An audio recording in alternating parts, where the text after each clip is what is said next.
Hey everybody, welcome back. Delta Fly Gaming back with another episode of Jotun, and it is story time. So, in this episode, I am going to be talking about the Mead of Poetry. Let me grab my notes real quick.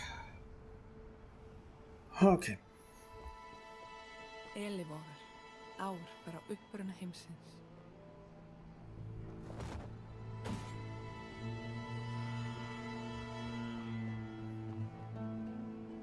Okay. So, way back, dawn of time. It's like dawn of time starts, and then you got the Aesir and the Vanir. They're basically, two different kind of gods. You got the Aesir, who are the big. Basically, you can kind of summarize it as kind of like a hunter-gatherer kind of gods, where the Aesir are the hunter and the Vanir are the gatherer, kind of, but they can both fight each other, but they realize that they're both kind of evenly matched against each other. And I'm dying. Okay, that's going to be an issue. So I can't do anything with that.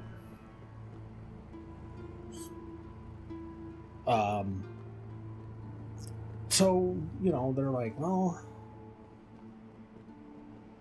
they're kind of evenly matched against each other, so they're just kind of like, well, you know what we should do? We should stop fighting, because we kind of need each other, to be honest.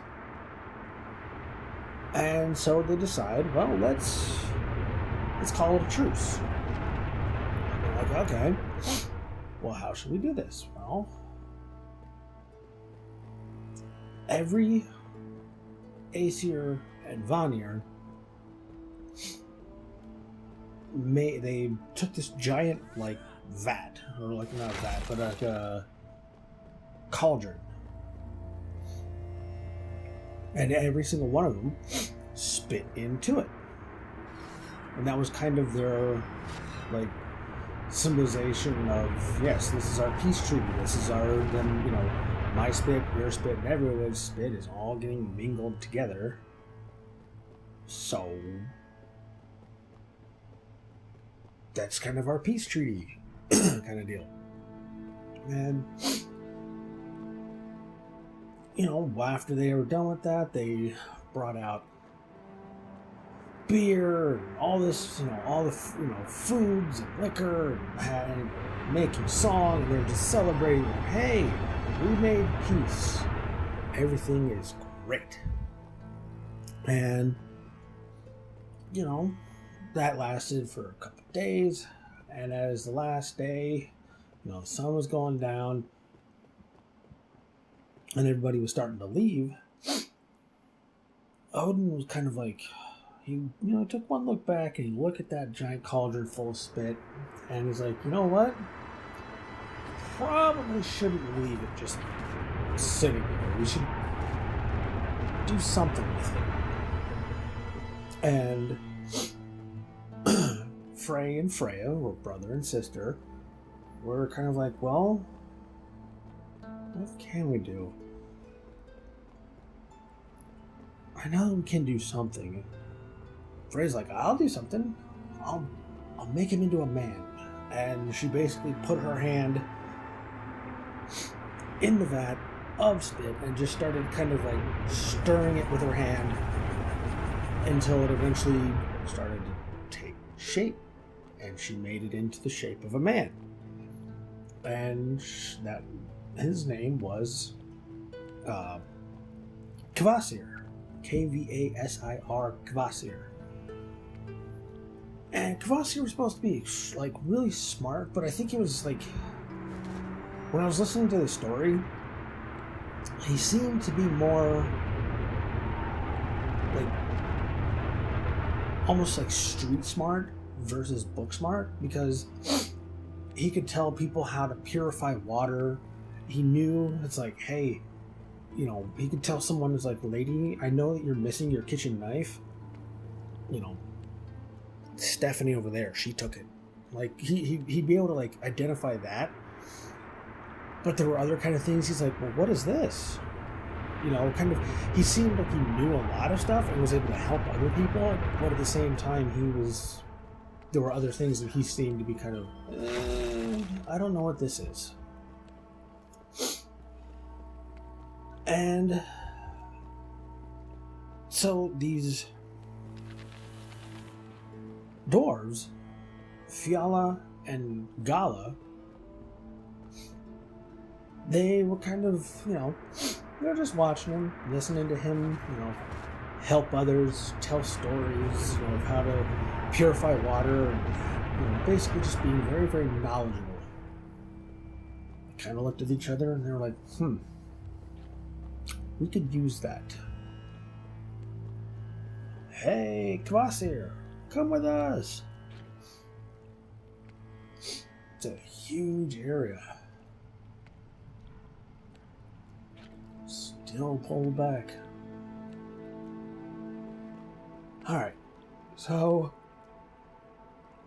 I want to go down, up on the left side, back down, and okay. So anyways, so they're like, Kvasir, come with us, come with us. He's like, okay. And they take him to where, you know, they had these, two giant vats. They were just, you know, empty. And he's like, well, what are they? And he goes, oh, they're just vats. You know, they're empty. He goes, oh, okay, cool. Well, what's that? He goes, well, it's a, you know, basically like a kettle. Like a tea kettle kind of thing. He goes, oh, well, that's cool too. Hey, I see you have a giant thing of raw honey over here. You know, if one were so inclined and very, very evil, you could pretty much kill me, use my blood, mix it with the honey and some water in the kettle, and then pour it out, and you would make the mead of poetry. And the dwarves were like, yeah, that is true. I mean, if one were so inclined, we could do that. And Fiala and Gala looked at each other and then looked at Kvasir and cut his throat. And they just kind of held his head and his neck over the giant vats, poured out every single drop of blood, mixed in the water and the honey, heated and boiled it, and turned it into the mead of poetry. And the dwarves celebrated it.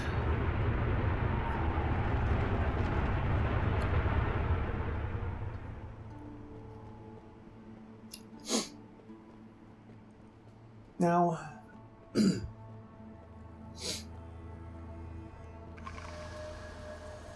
the gods come sometime later, and they're kind of like, hey, where's Kvasir? I haven't seen him in a while. And they, you know, Fiala and Gala kind of look at each other like, he died. They're like, oh yeah, how'd he die? He says, well, we don't know. We just know that he died. You know, we just, I don't know. You know, I'm just telling you what I hear. I don't know. He's just died. So the guys are like, oh, okay. And they leave. And so, again, Fiala and Gala, they go and they talk to a giant called Gilling. And they're kind of like, hey, why don't why don't we all go out fishing? You know, the two of us and you, let's go out fishing. And Gillen's like, I love fishing. Let's go. Hell yeah, let's go fishing. So, they all get into a boat. You know, it's a little, you know, him being a giant and Fiala and Gala being dwarves, it's, you know, kind of not exactly a stable boat. And, you know, they get out into the water, and Fiala and Gala kind of start to rock the boat a little bit, and they rock a little too much, and Gillen gets tossed overboard. Well, him being a giant, and he's very heavy, and he can't swim, he ends up drowning. And it was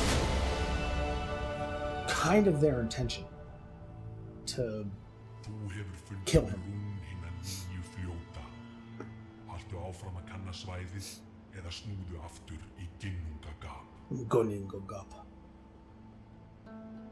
And so they're kind of like, well, job done there.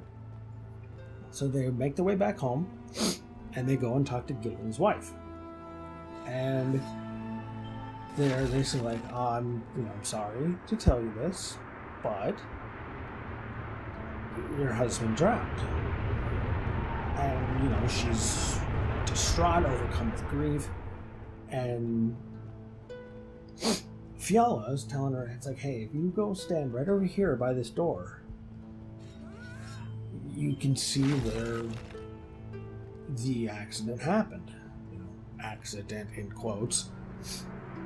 And so she walks through the doorway and looks out. And as she's standing there, just outside, just on the other side of the door frame, Gala is standing above the house with a giant rock, and he drops it on her head and kills her too. Because these guys are fucking assholes. You know. So they're thinking, man, check this out. And I killed Kvasir.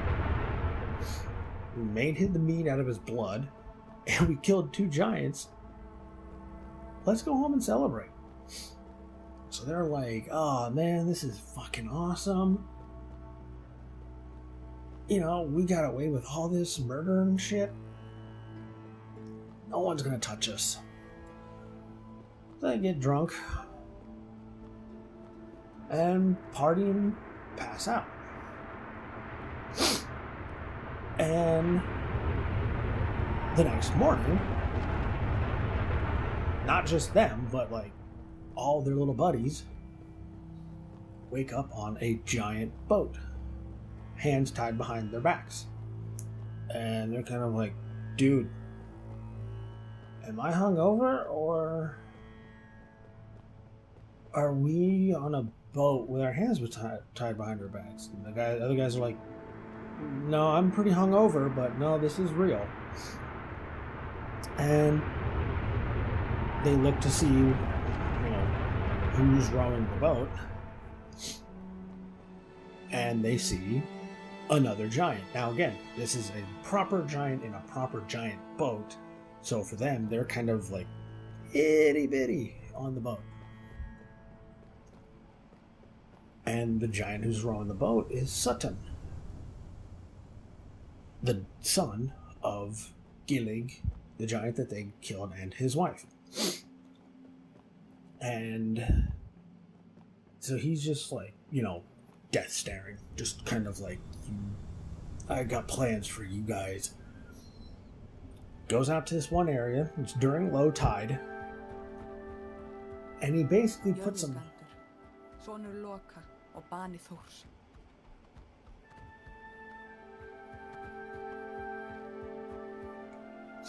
So he basically puts them on kind of like these little rock things right here, where it's like low tide, so it's just below the water, or below the rocks. And he puts them all on top. And again, he doesn't untie them, he leaves them tied up, and he's like, and Sutton tells him, he goes, you guys killed my mom and dad. So I'm gonna kill you. And the dwarves are like, no, please don't. Beg, we're begging you, mercy. Please don't kill us. And he's like, mercy? You mean the kind that you showed my parents? No, fuck you. I'm gonna let you guys die.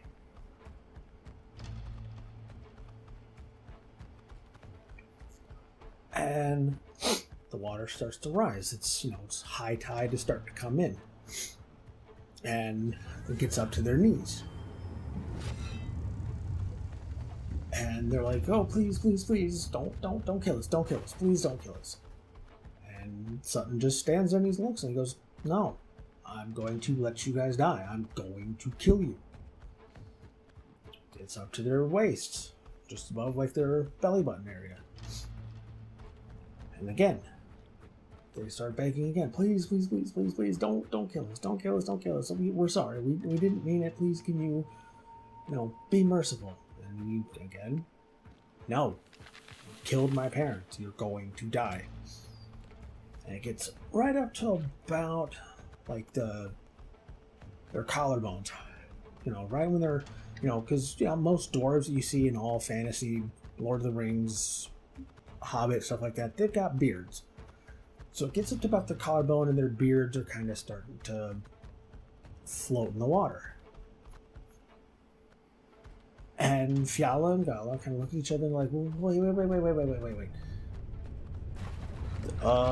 Big fish. I wonder if I can attack him. Anyways, so they're like, we'll give you the mead of poetry. Oh, how about that? I'll give you the mead of poetry. And Sutton kind of thinks for a moment. I was like, well, what is so special? He goes, well, if you drink it, you have the gift of poetry. You'll be awesome. You'll be a poet. Everything is, it's literally the best and the only thing that we can really offer you. Sutton kind of thinks for a moment, watches the water rises just a little bit more. Not to the point. Hey, I was just down there.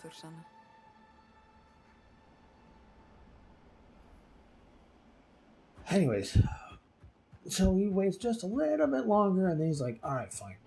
I will take that. And I won't say that we'll call it even,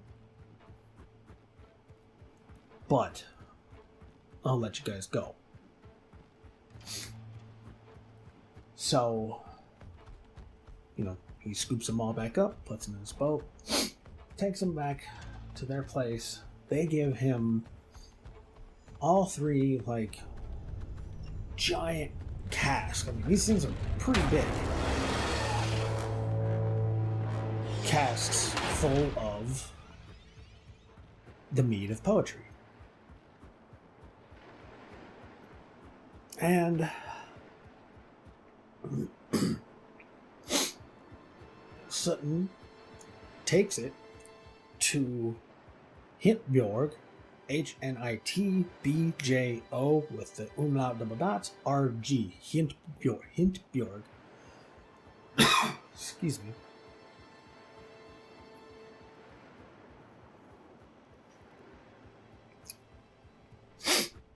So he puts it, basically it's like a mountain. It's like the lonely mountain from The Hobbit. Like he puts it inside there. And he has his daughter, Gunloth. He has her, guarded. Whoops.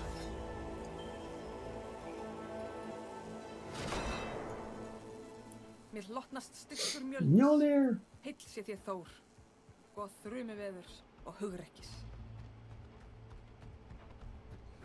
So, he's there. His daughter, she's inside the mountain and she's guarding it. And some time passes. And it starts to become a story that, not a story, but more like a rumor. Rumor turns into fact, as we know. People said, like, hey, did you hear that Sutton's got the mead of poetry? Hey, did you hear the Sutton's got the mead of poetry? Mead of poetry, mead of poetry, mead of poetry, mead of poetry, mead of poetry. And it starts to spread, that people know that now Sutton has clearly the mead of poetry. He got it from the dwarves. It's out in the mountain. And Odin's ravens, they hear him, or they hear about the story, and they tell him. They're kind of also his, messengers as well as the information carriers.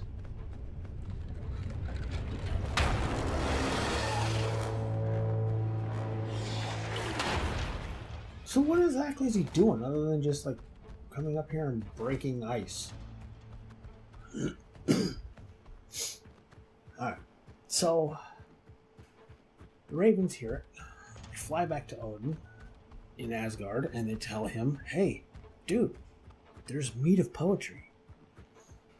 And Odin just thinks for a moment. He goes, I want the mead of poetry. I will have the mead of poetry. So he tells the other gods, hey, do me a favor. Put as many of these casks out. I mean, as big as you can, as many as you can. Just sit them out right on the edge of Asgard. Just right on the edge. I'm going to go away. He doesn't tell them why he's going away. He's just kind of like, I'm just going to go walk the earth. He's going to be, Jules from Pulp Fiction. He's going to be a bum. He's going to walk the earth. And they're like, okay, dude, cool. You go do that. And he's like, but before I go, I need two things. Number one, I need a whetstone. And number two, I need an auger. Basically, like a hand drill. Just a really long hand drill. And I think it was Thor, didn't really say who, but it was just, he was given a whetstone and an auger. He puts it in his pouch, takes on the humble, feeble man form, and goes. And just leaves Asgard. And the rest of the gods are kind of like, okay, you want to go get drunk? Yeah, sure. And they all just kind of go about their merry little way. So Odin makes his way to, not Sutton's place, but to his brother's place. His brother is called Baugi. It's B-A-U-G-I. Baugi. Ah, there's the rune.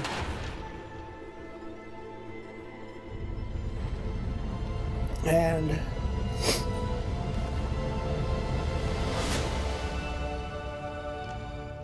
he sees that Þú hefur fundið báðar rúnir ís, hrím jötunsins sem liggur í dvala undir skorpu jarðar. Haltu áfram að kanna svæðið eða snúðu aftur í Ginnungagap. I should see how much I can. I wonder honestly how much of the ice can you destroy before you're either stuck on one side or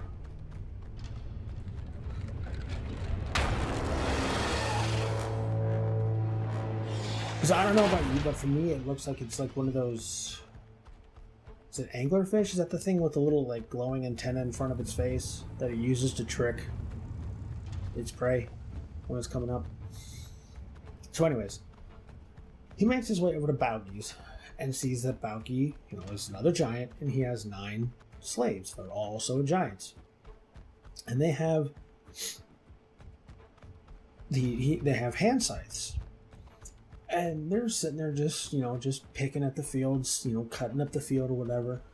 They're kind of, and the size, relatively the size of small trees. It doesn't exactly say like how tall, but it just says small trees. So that could anywhere from like, 5 to 10 feet, 15, 20 maybe. And he kind of sees that they're cutting, but they're kind of having to do like 2 or 3 slices to get through. And so Odin, in, hermit form, or at least younger form, I should say, he's like, hey, you guys look like you could use some help here. And they're kind of like, no, we're good. And he goes, no, hold on, here, dude, come here, give me your scythe. And he takes the whetstone and he just passes it one time on one side and again on the other side. He goes, here, try it now. And the giant slices through it, and it's like, hot knife through butter, just sing right on through. And that giant's just like, oh my god, wow, that's awesome. So he's like, all right, here. And he does it 8 more times to get all the giant's scythes like perfectly sharp, like splitting molecules, like sharp. Ís. Var hún frosts, kyrðar og krafts. And so those giants are all like, oh my god, this is the coolest whetstone. Let me buy it off you. And he goes, no, it's not for sale. But here's what I'll do. Here. Everybody, hold on to your scythe. Hold on. Now everybody form in a circle. And, and they're kind of like, as close as you can. And they're kind of like, shoulder to shoulder. And they're like, you can't really get much closer than this. And he's like, all right, here. First one to grab it wins. And he tosses the whetstone up in the air in the middle of the circle. And giants really don't have a lot when it comes to the intelligence department. At least not these guys. So they all jump with their free hand, not realizing that they're still holding onto their scythe. And they basically all slit the throat of the guy to their left, killing all 9 of them pretty much in one fell swoop. And so he grabs the whetstone and he's like, that takes care of that shit. Now, on to my next plan. No.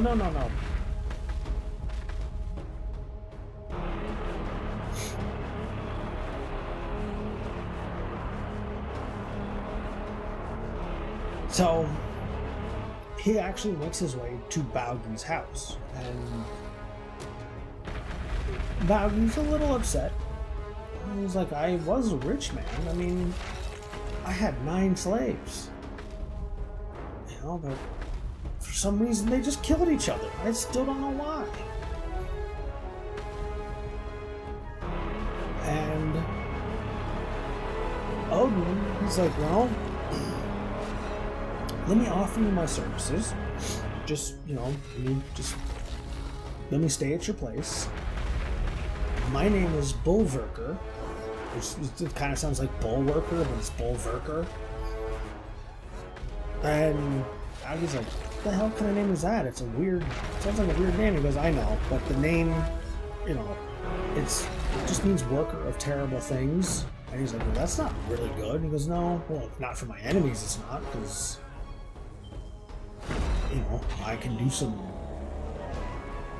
can work some terrible things, but I have the strength of 9 men. So if you allow me to work for you, I will not complain, and I will not have any issue. Just let me stay with your place. He's like, well, clearly nobody just works for free. So what else can I do? What can I do for you, Boulder? And he goes, well, I did hear that your brother has this fabled, mead of poetry. what if, and hear me out, what if I do all the work that's required, that you need done, and you talk your brother into letting me have a sip of the mead? And Balgi's like, well, that seems fair enough. You know, I'm an honorable man, giant. Why not? I'll give it a shot. Let's see. So, you know, Odin sets off, and he does all the work. He does, 9 men's worth of work, and gets it all finished. Gets all the work that Balgi needs finished. Pays him the room and board. He's like, well, hey, let's go. Let's go see my brother, and let's see if I can't, just tell him about your deeds. Because, I mean, I'm an honorable giant. I think I can at least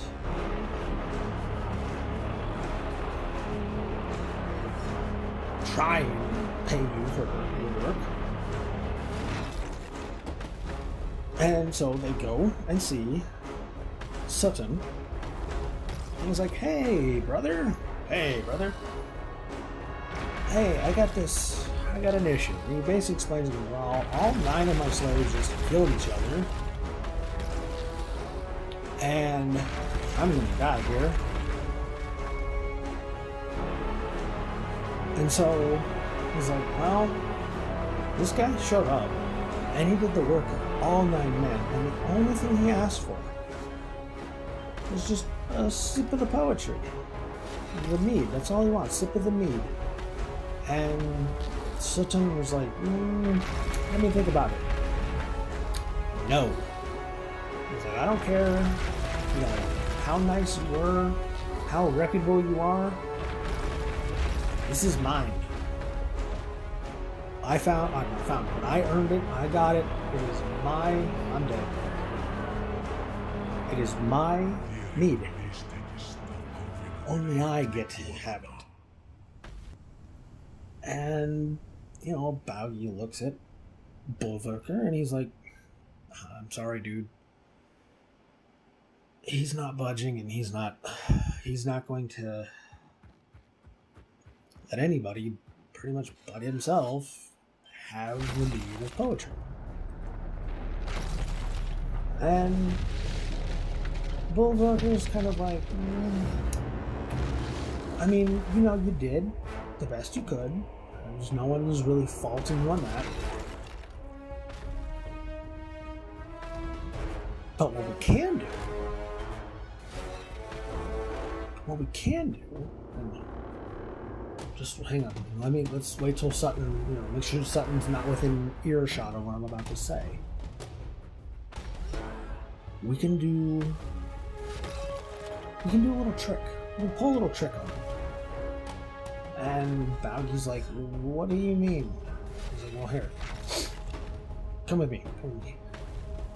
And so they go to the mountain where inside it was being held. The mead was being held. And, Bolverker, he pulls out the drill, the auger, and he goes, here, drill into the side of the mountain. Just trust me, just drill in. And so, Baugi's gonna be like, okay, I don't know what this will do, but sure. So he, puts the auger bit up against the mountain, and he just starts cranking, and that thing just smoothly goes right into the mountainside, cutting this hole. And the very second that the auger comes clean, Baugi blows into the hole to kind of blow out all the excess rubble. The second that he's done with that, Odin changes into a snake and just kind of like, surprise, motherfucker! And just dives right in. Slips past Baugi's, grasp, and he's now inside the mountain. So he's inside, no one notices him there, and he sees, oh, there they are. There's the mead of poetry. I need these three. There's just three of them there, and he's like, I need them. I can. Oh, who is this? And he sees Gunrith. So he changes from snake into this, like, Fabio, like, haughty, 10 out of 10 looking dude. And he kind of goes up to Gunloth and he's like, what's up, girl? And she's like, ooh, how did you get in here? He goes, don't worry about that. How about you and me go, wink, wink, nudge, nudge, know what I mean? How about we have ourselves a little fun? And she's kind of like, sploosh. Yes, let's go. And so they do the deed.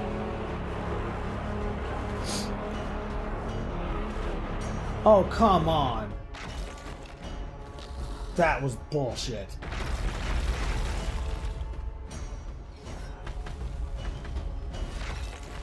So, they do the horizontal mamba. And, when he's on, and this is like overnight. They're banging overnight. And oh yeah, I got this one.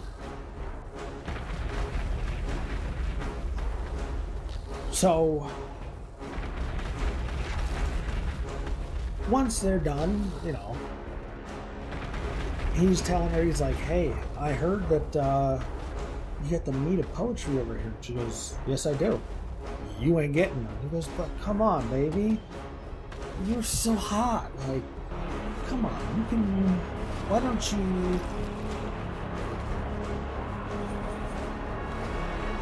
oh, come on, dick. Oh, fine, just,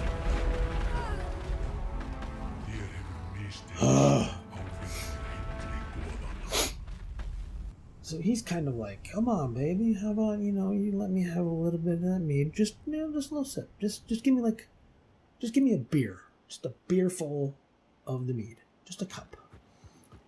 And if you do, I'll be able to write so much poetry, so many lyrics and stuff like that about telling everybody about how hot you are. And she's like, I don't know. No, I don't think so. And so he's like, okay, well, I guess we can just fuck again. And she's kind of like, oh, okay. So, they do another little, they have a little fun again. This is, he spends about 3 nights inside the mountain with her. So he's getting it good. And again, when they're done, after the second night, they're laying there and they're kind of like, he's telling her again, he's like, well, hey, baby, you're so hot. How about, you and me? Why don't we go down there? How about you just give me just a spoonful? How about we'll narrow it down from a beerful to a spoonful. Like a ladle. Just give me a ladle. Just one gulp. Just one gulp. We'll call it that. And again, she's kind of like, no. And he's kind of like, alright. Well, how about we just fuck again? And she's like, okay. So, night number 3. Bow, chicka, bow, bow. bow, backa chicka wacka bow. They fuck again. You know, they finish up. And again, he looks at her and goes, hey, come on, baby. Just, come on. Just.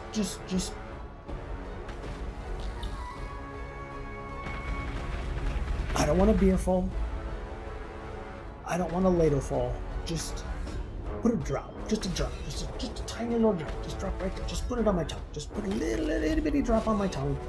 And I will write the best poems about your beauty and your hotness. And it will just be awesome.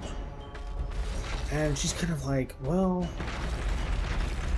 you were the best sex I've ever had. And you were able to do it 3 nights in a row. Okay.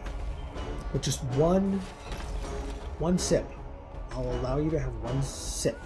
Not a gulp. Not a beerful. Not a shotful. But a sip. And so Odin's like, yes. Excellent, my plan is coming together. He walks over. He sees the kettle, which is full. Well, it's actually two casks. I think it was actually 3. I remember it was, the 3 casks. So, you know. So he walks over and he goes, are these them? And she goes, yes. Look at this. Look at the beautiful mead of poetry. One sip. One taste. And you will be a better poet than any man in the world. In all of Asgard, Valhalla, the realm of the giants, everywhere you will be the man. And he's like, oh, I cannot wait to have this little sip. And he picks up the giant cask with one hand, and he just is about to, and he's like, okay, I promise, just one sip, I promise. And he quickly just tips the cask back and swallows it all in one gulp. Grabs the next one, swallows it in one gulp, grabs the third one, swallows it in one gulp. You know, pretty damn fast, to the point that, you know, Gunmoth is kind of in shock, because she's like, whoa, what the hell just happened? And Odin, he goes from the, you know, Ryan Reynolds or the, you know, the Wolverine hot Fabio kind of dude who's like, I am not this hot man who fucked you, I am. Poof, turns back into Odin. And he's like, I'm Odin, and I am full. Deuces. And he turns into an eagle and he flies out the mountain. And Gunmoth is kind of like in shock. Like, just kind of like, what the fuck just happened? And Sutton was actually on his way to the mountain at the time. And he was pretty close to the mountain because he was, you know, wanting to have a sip of the mead. And he sees, he's like, wait a minute. That eagle. I know that eagle. That's Odin. And so he flies, he turns into eagle form, and he flies after her. And Odin makes it all the way back to Asgard, and that, you know, Sutton is right on his tail the whole time. And as soon as he makes it into Asgard, the other gods put the cask out. Odin dives down and throws up the mead into those casks. So now they have the god, or they have the mead of the gods, or mead of poetry that now belongs to the gods. But right before he does, að þeim örlagaríka bardaga loknum tók ég við réttmætu hlutverki mínu í stað föður míns. Ásamt áhöfn minni sigldi ég höfin og við héldum áfram að færa ættbálki okkar velmegun. Lífið gekk sinn vanagang þar til rán, gyðja sjávarins, leysti ógnar kraft sinn úr viðjum gegn okkur. Sökti skipi okkar og myrti okkur öll. Ég sá alltaf fyrir mér að ég myndi láta lífið í bardaga, yrði síðan boðin velkomin til Valhallar af valkyrjum Óðins. Í dauða mínum hefur mér verið gefið annað tækifæri. Í ginnungagapi hef ég sigrað játnana. Ég mun yfirbuga síðasta óvinnin og sanna mig enn og aftur. Okay. Ég heiti Þóra og ég mun ekki missa móðinn frammi fyrir tröllvöxnum óvinnum mínum. Go, girl. Ég mun endurheimta heiður minn. Ég mun ávinna mér hilli goðana. So real quick, right before he was able to, he shit. Odin farted, and some of the mead splattered out and hit Sutton in the face. So when you hear good poetry, that's from the gods, and when you hear bad poetry, that is from Sutton and the giants. So that's going to do it for the episode, guys. I will see you in the next episode. See ya.